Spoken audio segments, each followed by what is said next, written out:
dan ilmu menjadi amal soleh, maka kita butuh betul dengan taufik dari Allah Subhanahu wa ta'ala. Yang berikutnya, kita juga bersyukur kepada Allah masih diberi ketakwaan, insya Allah suatu keadaan di mana kita menjadi orang-orang yang insya Allah taat kepadanya, kemudian terhindar dari berbagai macam kemaksiatan, sehingga mudah-mudahan kita nanti kalau dipanggil dalam kondisi itu yang menjadi prasyarat untuk mendapatkan husnul khotimah, insya Allah. Allah berfirman di dalam Quran surah Al-Anfal ayat 29, ya ayyuhalladzina amanu in tataqullaha yaj'alakum furqana, yaj'alakum furqana. Barang siapa yang bertakwa kepada Allah, maka yaj'alakum furqana, maka dia akan dapat furqan. Furqan adalah keadaan di mana kita bisa membedakan antara yang baik dengan yang buruk. Ini penting ya. Jadi seseorang yang berusaha untuk bertakwa kepada Allah, maka dia akan dapat furqan, keadaan di mana dia bisa membedakan antara yang baik dengan yang buruk. Hari ini sebuah persoalan yang mahal harganya ya. Bisa membedakan antara yang baik dan yang buruk di tengah-tengah keadaan yang seperti sekarang itu nggak mudah ya. Nggak mudah gitu, apalagi sekarang fikih kontemporer itu berkembang terus. Sampai pun persoalan misalnya kita belanja di di dan sebagainya itu, ya kan, halal haramnya kita sebagian kan nggak tahu, ya kan? Maka seseorang yang mencoba untuk bertakwa kepada Allah dengan keimanannya, insya Allah dia akan mendapatkan furqan, yaitu keadaan di mana dia bisa membedakan antara yang baik dengan yang buruk. Sesungguhnya hati kita ada indikator ya untuk bisa membedakan yang baik dan yang buruk. Cuma sensitivitas masing-masing orang itu berbeda-beda. Apalagi zaman sekarang anak-anak muda nih, untuk membedakan yang baik dan yang buruk itu udah blur banget gitu. Karena semua budaya dari seluruh dunia itu masuk ke mereka. Jadi kondisinya sangat berbeda antara kita dengan anak-anak muda zaman sekarang. Berbeda sekali. Saya mempelajari banyak hal tentang kondisi mereka, kemudian kehidupan mereka. Di zaman kita mungkin orang tua marah hanya karena kita jam 9 jam 10 belum pulang, ya kan, udah ribut orang tua. Sekarang yang namanya kafe di Jogja itu di mana saja ada 24 jam gitu, yang tempat berkumpulnya anak muda, bahkan mereka mengerjakan tugas-tugas pun di situ katanya, ya enggak mas? Ya kan, bawa laptop ke sana, disediakan wifi, sehingga kehidupan malam menjadi bagian dari kehidupan orang zaman sekarang, anak muda zaman sekarang. Padahal secara sunnah itu jelas keliru kan. Sunnah mengatakan ba'da isya ya istirahat.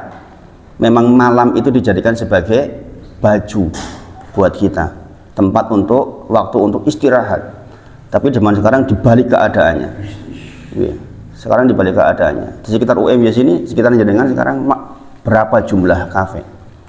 Itu jelas sekali penghancuran generasi muda sebenarnya, karena menjauhkan dari sunnah. Tetapi kita hadapi itu sekarang faktanya. Makanya dikatakan satu di antara orang-orang yang mendapatkan naungan di sisi Allah besok, la dilli ila dillu yauma la dilli ila dillu, hari di mana tidak ada perlindungan kecuali perlindungan dari Allah, adalah seorang sabuna, seorang yang muda, dia tumbuh dalam beribadah. Jenengan mas yang punya kesempatan, anak muda yang berkembang di dalam beribadah kepada Allah. Apalagi di zaman sekarang. Zaman sekarang itu sulitnya luar biasa gitu, untuk menghadapi pengerusakan moral. Maka dikatakan ya ayyuhalladzina amanu in tataqullaha yaj'alakum furqana. Quran surah Al-Anfal ayat ke-29.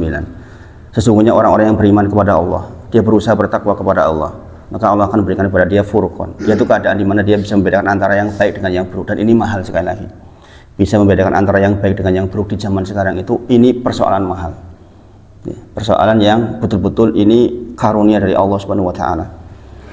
Wa yukaffir ankum sayyi'atikum, bahkan Allah akan menghapuskan kekeliruan-kekeliruan kita, wa yaghfir lakum, dan mengampuni dosa-dosa kita. Wallahu dzul fadlil adzim, sesungguhnya Allah memiliki karunia yang besar. Kita harus ingat nih, yang memiliki karunia yang besar itu Allah Subhanahu wa taala. Maka di balik semua persoalan yang kita alami apapun itu, sesungguhnya kita tahu bahwa wallahu dzul fadlil adzim, sesungguhnya Allah itu punya karunia yang sangat besar.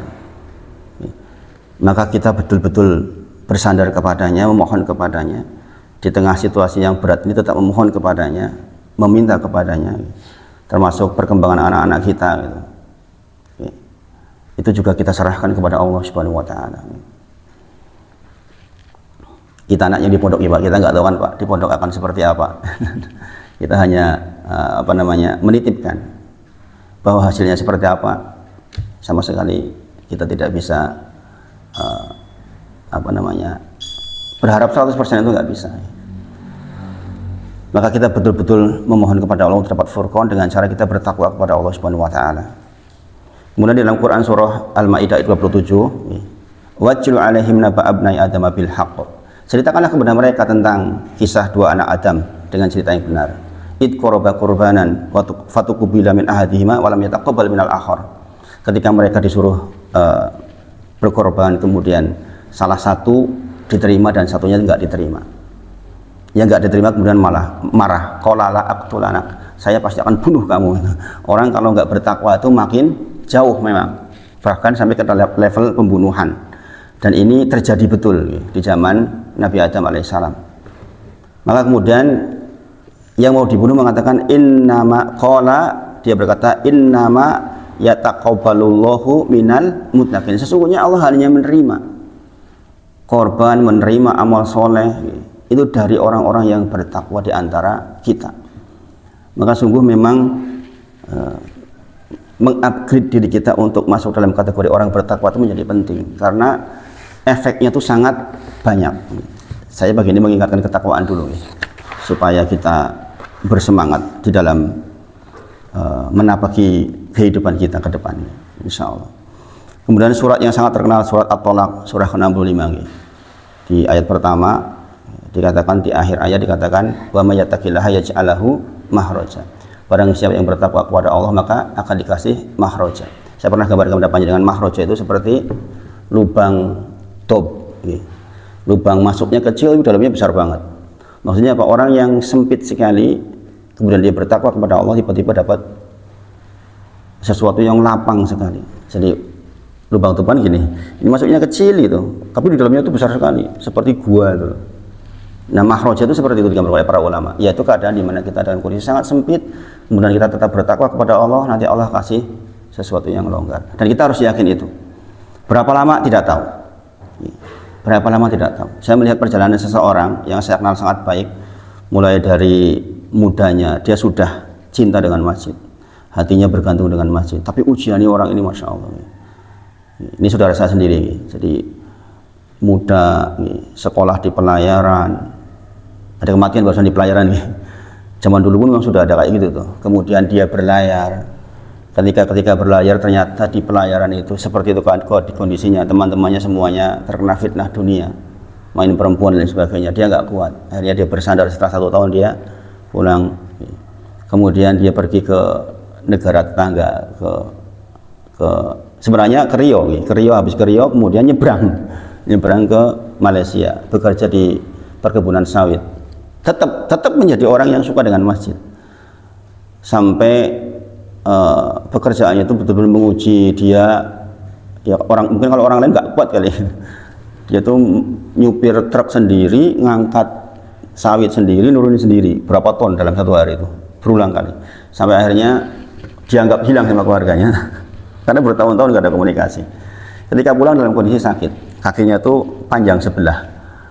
Saya merawat beliau, saya sendiri yang merawat beliau itu di Jogja sini lewat Sengat Lebah itu, jangan masih ingat profesor siapa namanya itu yang di Jalan Wates ke sana itu loh, yang menuju ke, pokoknya dari sini itu masih ke barat sampai daerah mana itu, intinya enggak sekitar plus minus 30 menit lah dari sini atau 20 menit dari sini.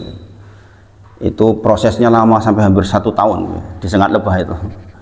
Sabar sekali, masya Allah orangnya. Kemudian karena sudah lama akhirnya pulang lagi ke Cilacap dan disengat sendiri, saking kreatifnya dia ingu apa namanya itu lebah, jadi disengat sendiri. Alhamdulillah qadarullah sembuh, masya Allah. Sekarang berjalan dengan normal. Kemudian dijodohkan, Mas, dijodohkan oleh adiknya, adik yang paling kecil, dijodohkan, menikah. Kemudian ikut saya di Jogja 1 tahun lebih, 2 tahun mungkin, dari sejak saya di perumahan. Kemudian sekarang alhamdulillah dia punya usaha yang sangat lancar, dengan pekerjaan yang saya katakan ringan tapi rezekinya masya Allah. Jadi kakak saya sendiri, saya cerita kakak saya sendiri. Di rata-rata perharinya dari kegiatan dagangnya itu ya 500 sampai 1 juta sekarang. Mungkin sampai 1 juta per hari sekarang. Tapi sabarnya beliau ini berapa tahun gitu. Jadi orang bertakwa kepada Allah diuji dengan kesabaran yang sampai kemana-mana, seperti sampai sakit dan sebagainya, dan kuat. Alhamdulillah akhirnya dapat mahroja. Wa may yattaqillaha yaj'al lahu mahroja. Barang siapa yang bertakwa kepada Allah tetap akhirnya mahroja. Maka bersabarlah ketika kita benar-benar mencoba bertakwa dan di dalam ujian yang sangat nyata. Dan kita akan menghadapi ujian itu bermacam-macam. Wa yarzuquhu min haitsu la yahtasib. Maka dia akan mendapatkan rezeki dari yang tidak disangka-sangka. Orang beriman memang rezekinya nggak disangka. Dia tidak bisa mengira dari mana dan dari mana. Karena dia bertakwa kepada Allah, maka min haitsu la yahtasib. Kemudian wa may yatawakkal 'ala Allah fa huwa hasbuh. Barang siapa yang bertawakal kepada Allah, maka dia akan dicukupkan keperluannya. Kita harus yakin itu. Kita harus yakin itu. Innallaha balighu amri, sesungguhnya Allah itu mengurusi segala macam urusannya. Kita harus yakin banget gitu, bahwa ada kuasa di atas logika kita, di atas kemampuan kita. Mungkin kita berusaha, ya kan? Tapi sungguh yang punya kuasa untuk mengurusi segala sesuatu itu Allah Subhanahu wa taala. Kita harus yakin betul dengan itu. Qad ja'alallahu likulli syai'in qadara. Sesungguhnya atas segala sesuatu Allah sudah tetapkan urusannya. Jadi kita harus tenang dalam semua situasi ini. Harus tenang. Itu kita butuhkan sekali di zaman sekarang. Saya nggak pernah menyangka. Saya dulu pengembang perumahan sampai belum punya rumah kan nggak menyangka. Kalau melihat kondisi sekarang rasanya setengah mustahil kan membeli rumah sendiri gitu. Tetapi saya meyakini bahwa qad ja'alallahu likulli syai'in qadar. Sesungguhnya atas segala sesuatu itu Allah punya ketetapan dan pasti adil. Sehingga kita tidak pernah akhirnya menggerutu kepada Allah Subhanahu wa taala. Wa may yattaqillaha yaj'al lahu min amrihi yusra. Di ayat keempatnya bahwa ketika orang bertakwa kepada Allah sesungguhnya urusannya menjadi mudah. Ini benar. Ini benar. Coba jenengan rasakan. Ketika jenengan mulai mendekat kepada Allah, jenengan mulai memperbanyak baca Quran, mulai ngaji seperti ini rutin, saya yakin urusan jenengan akan jauh lebih mudah. Mungkin tidak terasa secara kuantitas, mungkin biasa, ekonominya jenengan mungkin biasa, tapi jenengan akan dibuat mudah. Keadaan di mana hati kita tuh relatif tenang. Ini penting banget nih, sangat kita butuhkan. Saya berada di dua kondisi masalahnya. Ketika saya di perumahan, uang banyak, tenangkah? Enggak juga. Enggak juga. Apakah mereka yang diberi rezeki sangat banyak tenangkah? Enggak juga. Jadi nggak tahu kiri orang apa duitnya itu masih muda. Jadi sekarang ribut. Biar ributnya dibuka di media sosial dalam kondisi yang memalukan. Masa alasannya saya nggak pernah dapat nafkah batin. Diangkat ke media seperti itu, subhanallah. Subhanallah. Kalau kita pandang uang udah kayak mana turahnya itu. Ya kan? Tapi ternyata enggak demikian. Maka dikatakan wa may yattaqillaha yaj'al lahu min amrihi yusra. Sesungguhnya orang-orang yang bertakwa kepada Allah urusannya akan dibuat mudah, dan kita harus yakin ini. Bukan masalah kuantitas, bukan masalah jumlah, bukan. Tapi persoalan Allah mempermudah, khususnya kondisi hati kita ini loh. Kalau hati kita dibuat tenang oleh Allah itu sebuah sesuatu yang sangat mahal. Ini Quran surah At-Tolaq ayat 1 sampai 4 diingat-ingat nih, mudah-mudahan kita bisa masuk di dalam kategori ayat-ayat tersebut. Ini sebenarnya tentang perceraian kan, At-Tolaq itu kan perceraian. Tapi kemudian ada pelajaran-pelajaran yang besar yang kita ambil dari situ. Kemudian Quran surah Maryam ayat 72, ini masih seputar ketakwaan. Thumma, kemudian nunajjil ladzina taqaw, kemudian kami akan menyelamatkan orang-orang yang bertakwa, wa nadarud dhalimina fiha jitsiyya, dan kami Allah akan membiarkan orang-orang yang tidak bertakwa di dalam neraka jahanam dalam kondisi berlutut. dalam kondisi sebenarnya dihinakan sekali. Makanya kalau jangan melihat sekarang orang-orang yang tidak beriman terasa di atas, punya jabatan besar, rezekinya banyak, ketahuilah yang diselamatkan oleh Allah nanti adalah orang-orang yang bertakwa di antara kalian. Sementara mereka adalah orang-orang yang fiha jidsiyah, orang-orang yang nanti di neraka jahanam dalam kondisi berlutut, dihinakan. Kita tahu bahwa neraka jahanam itu bahan bakarnya batu dan manusia. Batu dan manusia. Ini mungkin bertanya-tanya, emang batu bisa untuk bahan bakar? Sekarang mungkin batu dibakar nggak sampai meleleh, tapi di sana batu itu jadi bahan bakar. Subhanallah. Tilka jannatil lati nuritsu min ibadina man kana taqiyya. Itulah surga yang akan kami wariskan kepada orang-orang yang selalu bertakwa. Jadi kalimatnya adalah orang-orang yang selalu bertakwa kepada Allah Subhanahu wa taala. Maka hari ini hari Jumat, pengingat buat kita di hari Jumat nanti juga adalah persoalan ketakwaan kepada Allah Subhanahu wa taala. Maka diingat-ingat tadi yang ayat yang saya sebutkan, Quran surah Al-Anfal ayat 29, Quran surah Al-Maidah ayat 27, kemudian Quran surah At-Tolaq ayat 1 sampai 4, kemudian Maryam 72 dan Maryam 63. Mudah-mudahan bisa menjadi pengingat kita di dalam menapaki kehidupan selanjutnya, insya Allah. Kemudian pagi ini kita mencoba mengulang fikih sholat kita.